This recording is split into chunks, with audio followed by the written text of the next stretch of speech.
welcome to Tuesday. Yeah, October the 24th. We are winding down the month of October in terms of the number of days left, but we're winding up in the amount of activity and fun stuff we're doing because next week from today, we'll have our Halloween party, which we're very excited about.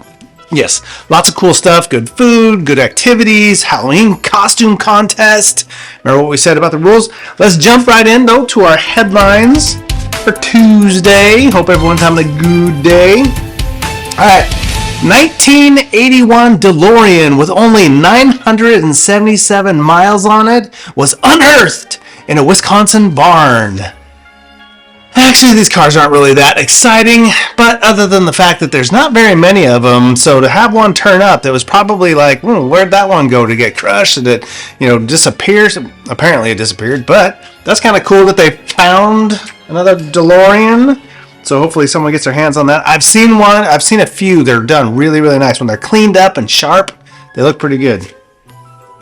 Moving right along, University of Michigan slithers towards history with massive acquisition of jarred snake species. I'm just glad that this is 2/3 of the way off across the country and not nearby, even though they're in a jar and they're dead. They're really, for experimentation and stuff like that, but really gross. Yeah, probably smells. Anyway, moving along, Monsters Mashed. How Universal Studios fumbled its Dark Universe franchise. Well, the movies weren't really that bad. Honestly, it was the character development that they did. The characters were not...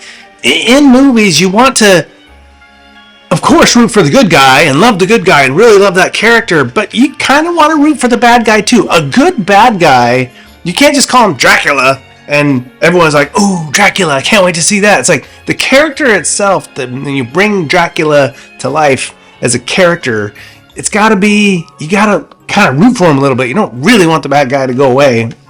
You want to be angry at the bad guy, but you got to care about him a little bit.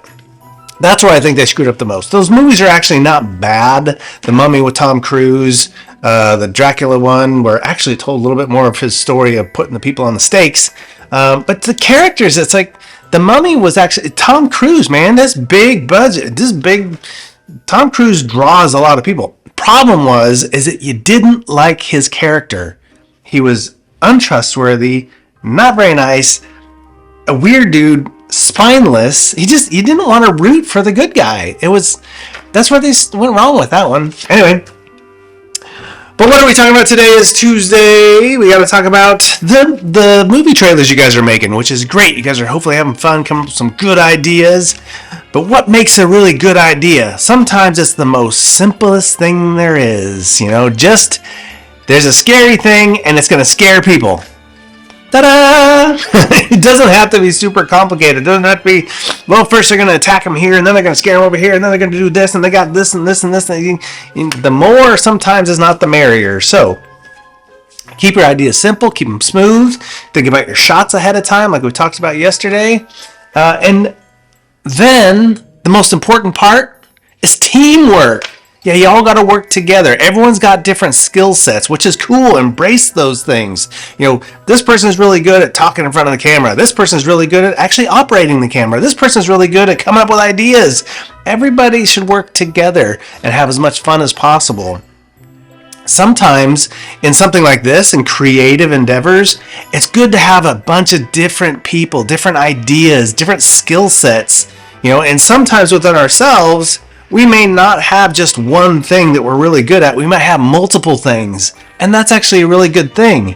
In fact, I told a story to the staff a week or so ago about, there's a saying, and you probably heard it. It goes like this: a jack of all trades, master of none. Jack of all trades, master of none. That means that they're just good at a bunch of things, but not really good at any one thing. They're just randomly good at... It's a wrong, misquoted quote, and it's rude. It's actually quite rude, because you're saying, well, you can do some things, but you're not really good at anything. You're not good at any one thing. It's kind of a rude statement. Someone said it to me a few years ago, and it stuck with me. And then I heard on a podcast someone say, "Oh no, that's the wrong quote. It's actually this, this, and this." I was like, "What? I gotta go look that up." So I did. I did look it up. And the quote is wrong. It's not jack of all trades, master of none. That's not the quote. It's completely wrong.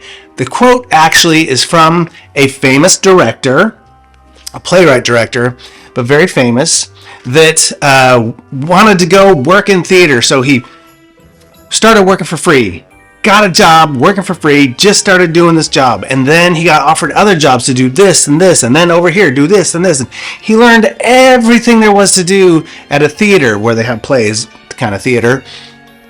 He learned everything there was to do at the theater, and then he started working on actually writing plays and writing things, and then he started directing. He was working with different people. He learned a ton of stuff throughout all these jobs that when he was interviewed later after he was famous, they said, hey, why do you think you're as good as you are? How did you get here? And he said, well, better to be a jack of all trades than a master of only one. Better to be a jack of all trades than a master of only one. Really, really profound. Very powerful. Think about it. A jack of all trades, knowing many different things, helps you much further along the way.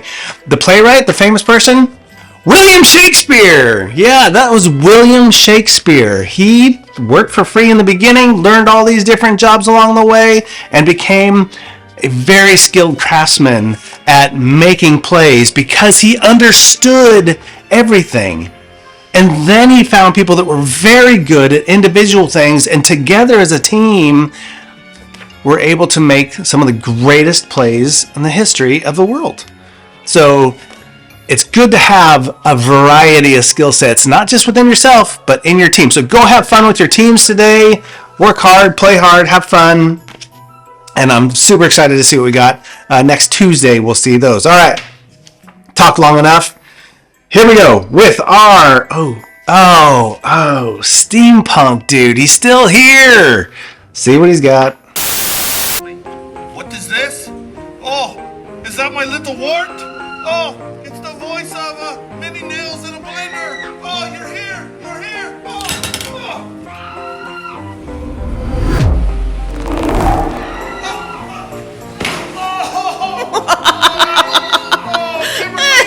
The bumbling buffoon, I got him!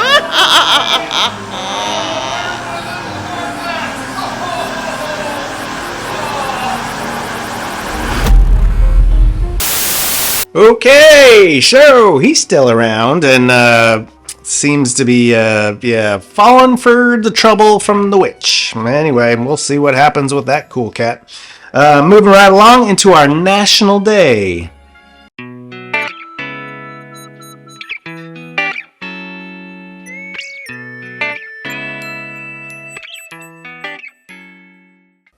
Good morning, everybody. It's Tuesday. Oh, I can't say it's the last Tuesday of the month because we still have one more, and that'll be Halloweeny. Yay! But it is the 24th. It is Tuesday. And I got excited for this National Day. National Food Day. And I thought, food. Who doesn't like food, right? Oh, it's a great day.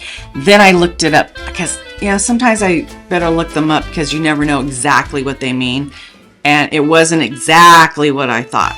It's National Food Day. It's national that they left out the healthy part. Healthy Food Day. Eat foods that are not processed and foods that are just more natural, If you're going to have cheese, have not the Kraft processed cheese. Have, cheese. If you're going to have, let's say a dessert, maybe have fruit instead. Let's not have anything deep fried. Let's not have anything processed. Let's not have anything that doesn't resemble what it was, I guess. So, Let's not have anything tasty. Oh, Carl, you know how tasty asparagus is. And Brussels sprouts. Take that back. Have something tasty, but not that stuff. He says not. So then we're not going to eat anything Carl cooks, right? I wouldn't say that. Although he does smoke some mean Brisket, yes, he does. It's very good. So, but that's kind of what they're thinking about. Think about what you're eating and not always those French fries and the, hamburgers that are,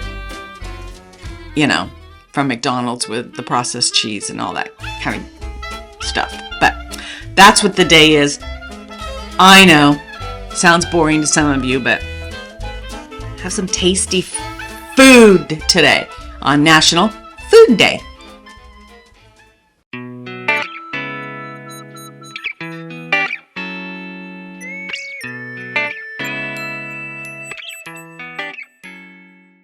Very cool. As always, going back into the bearded past with Zach.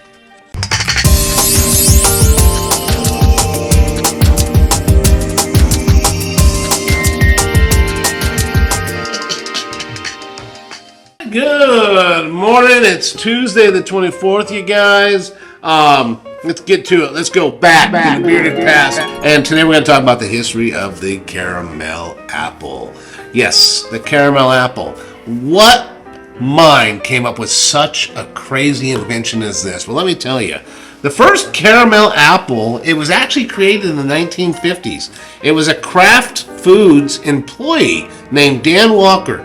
He actually discovered this recipe when he experimented with excess caramels from Halloween sales. He melted the caramels down and dipped the apples. And as they say, the rest is history. So really just a mistake, just an idea, right? In 1960, a shop worker named Vito Raimondi invented and patented the first caramel apple machine. So with the help of his uncle, who owned a confectionery company in Chicago, the machine-dipped caramel apple company is still actually in business today.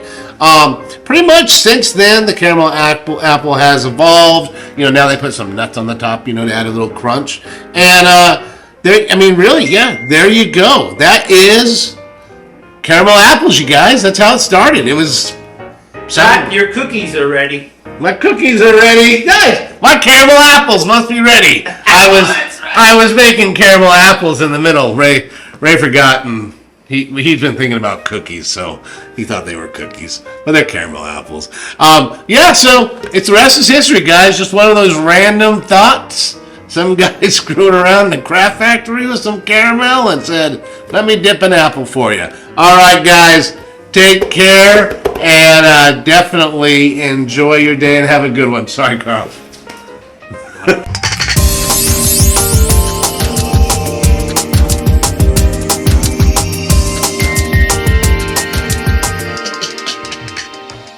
Very cool, and that is it for Tuesday, everybody. Cruising through this week. Tomorrow's already going to be Wednesday, but go have fun with your groups. We'll still see you YouTube Live, 1 o'clock, where Alana and Mona will have something for you. Not quite sure what, but it'll be good, I'm sure. So we'll see you. YouTube Live, 1 o'clock. Otherwise, have a great day, everybody. Take care.